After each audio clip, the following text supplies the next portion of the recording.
Mbah Jum, begitu beliau dipanggil. Saya bertemu dengannya pada tahun 2008 saat berlibur di Yogyakarta. Saya tidak hafal nama-nama desa di Jogja, maka jangan tanya pada saya di mana desa Mbah Jum atau di mana pasar tempat Mbah Jum berjualan. Karena kisah ini saya tulis berdasarkan obrolan saya dengan cucu beliau. Jadi saya nggak ngikutin Mbah Jum sampai ke pasar ya. Di samping itu saya tidak memiliki dokumentasi apapun tentang beliau, termasuk gambar yang beredar di sosial media itu bukan gambar beliau. Begitu juga dengan gambar yang saya gunakan saat ini juga bukan gambar atau ilustrasi rumah beliau. Kisah ini kemudian saya tulis pada tahun 2018, artinya 10 tahun setelah kejadian ya. Saya dokumentasikan di Telegram saya pada tanggal 1 Mei 2018 dan viral pada tahun itu. Dan akhirnya kembali viral lagi pada tahun 2023 ini. Mbah Jum seorang tunanetra yang berprofesi sebagai pedagang tempe. Setiap pagi beliau dibonceng cucunya ke pasar untuk berjualan tempe. Sesampainya di pasar, tempe segera digelar. Sambil menunggu pembeli datang, di saat pedagang lain sibuk menghitung uang dan ngerumpi dengan sesama pedagang, Mbah Jum selalu bersenandung sholawat.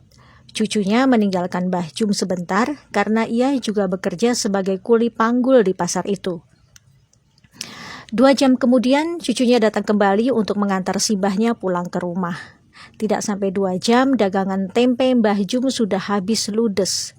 Mbah Jum selalu pulang paling awal dibanding pedagang lainnya. Sebelum pulang, Mbah Jum selalu meminta cucunya menghitung uang hasil dagangannya dulu.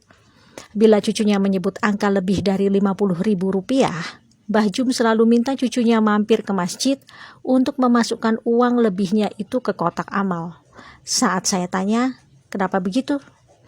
Karena kata Simbah, modal Simbah bikin tempe cuma 20.000, harusnya Simbah paling banyak dapatnya ya 50.000. Kalau sampai lebih berarti itu punyanya Gusti Allah, harus dikembalikan lagi. Lah, rumahnya Gusti Allah kan di masjid, Mbak. Makanya kalau dapat lebih dari 50.000, saya diminta Simbah masukin uang lebihnya ke masjid.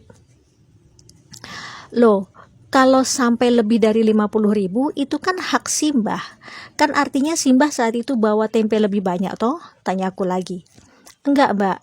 Simbah itu tiap hari bawa tempenya enggak berubah-ubah. Jumlahnya sama. Cucunya kembali menjelaskan pada saya. Tapi kenapa hasil penjualan Simbah bisa berbeda-beda? Tanya saya lagi. Begini, Mbak. Kalau ada yang beli tempe sama Simbah, karena Simbah tidak bisa melihat, Simbah selalu bilang, ambil sendiri kembaliannya. Tapi mereka para pembeli itu selalu bilang, uangnya pas kok Mbah, nggak ada kembalian. Padahal banyak dari mereka yang beli tempe 5.000, ngasih uang 20.000.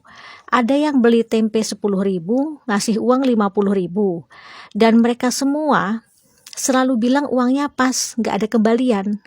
Pernah suatu hari, Simbah dapat uang 350.000. Ya, 300.000-nya saya taruh di kotak amal masjid. Begitu penjelasan sang cucu. Saya melongo terdiam mendengar penjelasan itu. Di saat semua orang ingin semuanya menjadi uang, bahkan kalau bisa kotorannya sendiri pun disulap menjadi uang, tapi ini Mbah Jum.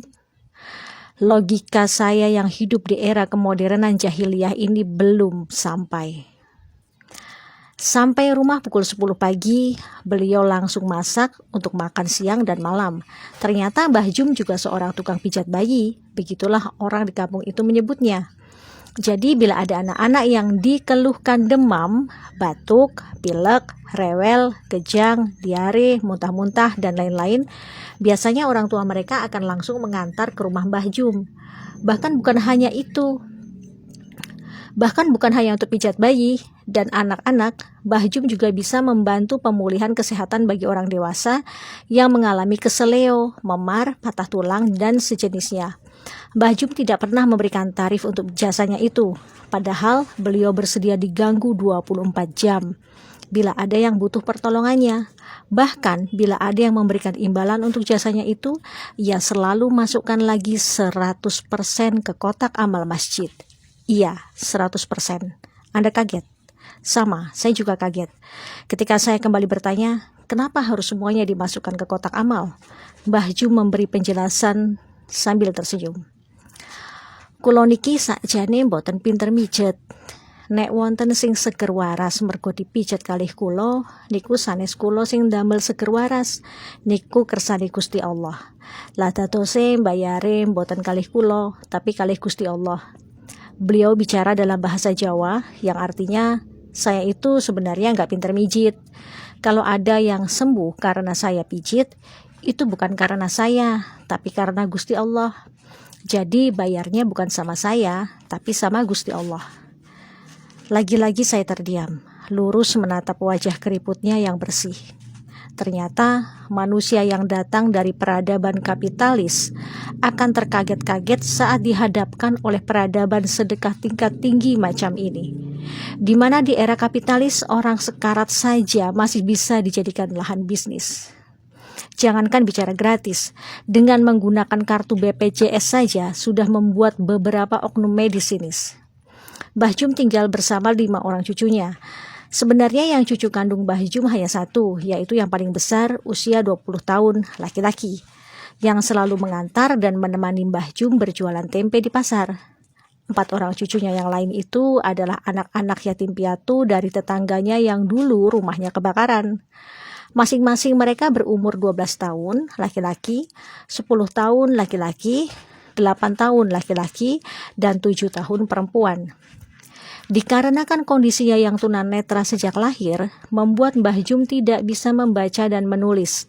Namun ternyata ia hafal 30 juz Quran. Masya Allah. Cucunya yang paling besar ternyata guru mengaji untuk anak-anak di kampung mereka. Keempat orang cucu-cucu angkatnya ternyata semuanya sudah khatam Quran. Bahkan 2 di antaranya sudah ada yang hafal 6 juz dan 2 juz. Kula niki tiyang kampung, boten saged ningali nopo-nopo ket bayi. Alhamdulillah kersane Gusti Allah, kula diparingi berkah, saged hafal Quran. Gusti Allah niku benar-benar adil kalih kula. Beliau bicara dalam bahasa Jawa yang artinya, saya ini orang kampung, tidak bisa melihat apapun dari bayi. Alhamdulillah kehendak Gusti Allah, saya diberi keberkahan, bisa hafal Quran. Gusti Allah itu benar-benar adil sama saya. Itu kata-kata terakhir Mbah Jum sebelum saya pamit pulang. Saya peluk erat dia, saya amati wajahnya. Saya rasa saat ini bidadari surga iri melihat Mbah Jum, karena kelak para bidadari itu akan menjadi pelayan bagi Mbah Jum insya Allah. Matur nuwun Mbah Jum atas pelajaran sedekah tingkat tinggi pada tahun 2008 yang sudah Simbah ajarkan pada saya di pelosok desa Yogyakarta. Saya Irena Rajiman. Wassalamualaikum warahmatullahi wabarakatuh.